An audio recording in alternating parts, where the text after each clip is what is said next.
Lindsay here, the Frugal Crafter. Today we're going to paint this snowy landscape using only 3 colors of watercolor paint. It's super easy and I think you're going to enjoy it. Lately I've had the chance to take quite a few courses over on our sponsor Curious.com, and if you've resolved to be more creative this year, I encourage you to check them out. They have a great Mixed Media Watercolor 101 course that walks you through many watercolor painting techniques. The step-by-step lessons are great for beginners who may need a little more help getting started, but the techniques are advanced enough that even a seasoned crafter or painter will learn something new. And even better, if you feel inspired after today's painting and decide to buy the Mixed Media Watercolor 101 class from Curious.com, they'll give you a $5 credit towards future learning. See details below in the video description and for links to the course. Now let's go to the table and paint. Today I'm working on a 9x12 block of watercolor paper. I've got some phthalo blue, and you can use Prussian blue or turquoise, any sort of green bias blue you want, and making a puddle on my palette. Now I'm taking clear water and I'm simply painting a stream just in clear water, because when you're using watercolor paints, your paint's going to want to flow wherever your water is. So if you could see that, how the paint is just kind of flowing in that stream shape, it's just because I wet the paper there first. So I'm just going in and kind of letting the paint go where it wants to go. And I'm going to mix in a little bit of Indian red, which is kind of like burnt sienna. You can use burnt sienna if that's what you have. And that's going to give me some nice shadows here. Now, if I want really dark shadows, I can add a little bit of Alizerain crimson in there. It'll give me a little bit of a purpley hue to it and a little more gray hue. And that's it for colors. That's all we're going to use throughout this entire painting. I'm using a photo reference from the website paintmyphoto.ning.com, and I will put a link to this photo by Robin Lovelock in the video description, so you can check that out to go by if you want. Now I've wet the top third of the paper and just added some more of that phthalo blue right along the top and let it float down. I like to have my sky a little granular like that. Now, because I don't want backwash in my sky, what I've done is I've just wiped my brush off and picked up that bead of water that formed at the bottom, and there you can see it's dry and it smoothed out quite a bit. To add some more dimension into my stream, I'm simply going in with that dark blue mix. It's the blue and the crimson, and going along the edge of the stream bank, and that's just kind of just making it a little bit richer.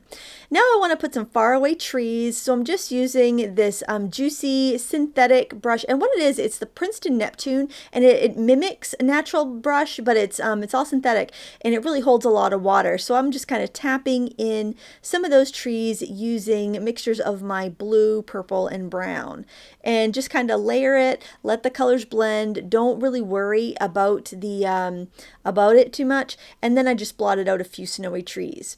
Now I'm taking a piece of cut up credit card, which is my favorite painting tool, and I'm scratching in some branches. Remember, this stuff is far away. You really wouldn't see too much detail. This just adds a little texture and interest and makes it look like trees far off in the distance. Don't think about it too much. Now I'm going in with some more darker color, and this is right on damp paper, and I'm just kind of wiggling my color in there, and it's grabbing some of those marks that I scraped in with a credit card and making darker branches. I'm also kind of making some pointy evergreen trees far in the distance. So it just, helps to add a little more texture in my painting.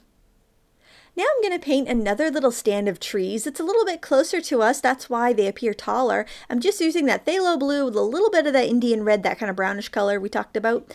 And I am also extending the stream out to the left-hand side a little bit. That's going to just give us a little more interest, and I'm adding some more of that phthalo blue at the bottom. I'm tapping in some phthalo blue, it just kind of not really branches, it's just kind of that like hazy look you get when you see a bunch of trees, like bare trees next to each other.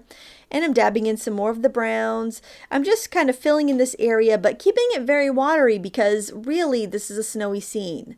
I'm using the back end of one of my watercolor brushes for two purposes: for scraping some paint away and for scribing in some darker lines. And there you can see when it's dry the technique that I got. And now, since my stream looked a little wonky there, I am going in with a small number 5 round, and I am just kind of flattening out the back of the stream so it doesn't look like it's rolling uphill or anything. I'm also redefining my bank since I did widen out the stream up there around that stand of trees, and it's just going to give me a little bit more definition on the where the snow and the water meet. Now I'm going to put another little stand of trees here. These are going to be more defined and darker and more crisp because they're closer to us, closer still. So as you paint things closer to you, they're going to get more in focus, more sharp, sometimes more warm in color. So this might have a little more brown in it than the, or that Indian red, which I'm calling brown sometimes, than the other colors. I'm just flicking up some little branches. You'll notice if you use your brush straight up and down at like a 90-degree angle to the paper, you'll get a really nice fine line. It just helps with control. So don't be afraid to hold that brush different ways. There's no right or wrong way to hold the brush.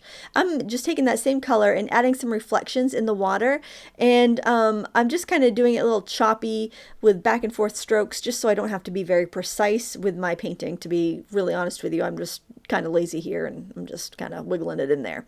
I'm defining some of the tree branches in that stand of trees that was a little bit further back. Now, when I have different parts of my paper at different stages of being, damp and dry, I kind of skip around a little bit. And that way, while I'm waiting for one thing to dry, I can work on another portion of the picture. So that's why I'm skipping around a bit, just so I can have something to do while the paint's drying. And now I am gonna I needed something on that snow. I'm adding really, really watered down Indian red, and I'm just pulling some of the colors from the water, like literally pulling that pigment over, just because it's just too stark and white back there. I wanted to have this branch it's kind of like a fallen tree. It's just kind of like leaning over. It looks like it's had enough of winter. This picture really is kind of like what, if you're not from a snowy area, it's what winter looks like on its last hurrah. It's like right before spring. The trees are tired and they're bent over, but there's not a lot of snow on them because most of the snow is kind of dropped to the ground. The water's opened up and it's starting to melt. So that's kind of what it looks like at the end of winter in Maine anyway. I don't know about other parts of the world. In the juicy paint, I'm just kind of scraping out some little branches there. I like to have the fine lines for my brush, but I can get even finer lines when I go in with that credit card and scrape up those little, like almost little hair-like branches. Now, I like having different levels of trees because it really adds a lot of depth. Now here I'm tapping on some watery blue. Any of those colors I've used, I can use here. I just want to keep them more in the blue and purple range, and I'm just dabbing it. And these are the shadows from those closer trees. That branch, it's kind of like falling a little bit, and the tired tree shadows are right there. And that just kind of helps it from being way too stark. So this the riverbank has some rocks like on the edge, and actually in the photo I'm working from, there were some geese in the water, but I didn't paint those. I wanted to keep this a beginner painting tutorial, so I decided to just go with the rocks and leave the geese out. So this is all I'm doing here. I mixed all three colors together, so I got a really nice almost black dark, and I am painting in some rocks, a couple little branches there, just a little bush that's trying to make a go of it here, waiting for spring oh so patiently. And I'm just scraping up some tiny little branches because that's how I like to get my detail. It's really easy and it works for me. And the thing I think I like for doing this for nature pictures is that you can't be too precise and it gives you a really natural look. And here I'm going to do the same thing. I'm just scraping up some little grasses, kind of trying to poke through the snow there. It's just a technique I really find works well for me. So you can keep on putting in rocks wherever you think you need them. If you feel like you've made a mistake, that's a great place for a rock, put a rock on it. Nobody will ever know. That's my theory anyway. And I am adding just some more depth into the water, adding some more reflections wherever I see a tree that would be close enough to the water to leave a reflection. And I'm just deepening up the areas right around the banks. So you can add any touches that you want to at this time of the painting.